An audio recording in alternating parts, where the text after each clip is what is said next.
boundary set လုပ်တဲ့နေရာမှာလေစသလိုနောက်သလိုနဲ့ဖဲ့ပြီးတော့ကိုယ်ပြောတတ်တဲ့သူတွေကအဆိုးဆုံးပဲအဲ့တော့တချို့လူတစ်မျိုးရှိတယ်သူတို့ကတခါလေသူတို့စနေရလားသူတို့လူကြားထဲမှာဖဲ့နေရလားမသိဘူးဒါပေမဲ့လူကြားထဲရောက်ပြီးဆိုရင်တော့ကိုယ်ဖဲ့သလိုနှိမ်သလိုစသလိုတွေလုပ်တယ်ဒါပေမဲ့သူတို့ရောပြီးပြောရတဲ့အတွက်ကြောင့်သူတို့ကဟိုထားဟိုပေါ့နော်သူတို့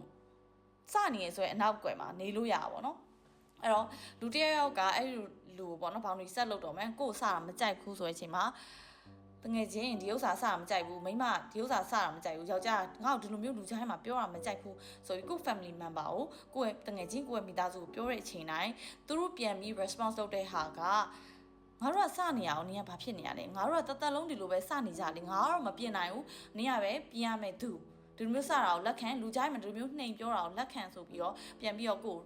response လုပ်ကြရပေါ့နော်ပုံမှန်အဖြစ်တာမန်လူတွေကကို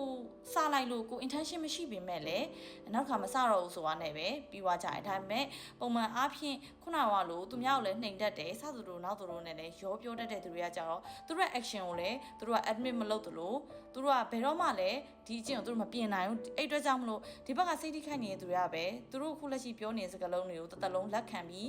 စက်နေဆိုတဲ့ဟာမျိုးလုပ်တတ်ကြရပေါ့နော်အဲ့အတွက်ကြောင့်မလို့boundary set လုပ်တဲ့နေရာမှာဆိုရင်တချို့ကိစ္စတွေကimpossible ဖြစ်နေရလို့လူတွေကခံစားကြရတယ်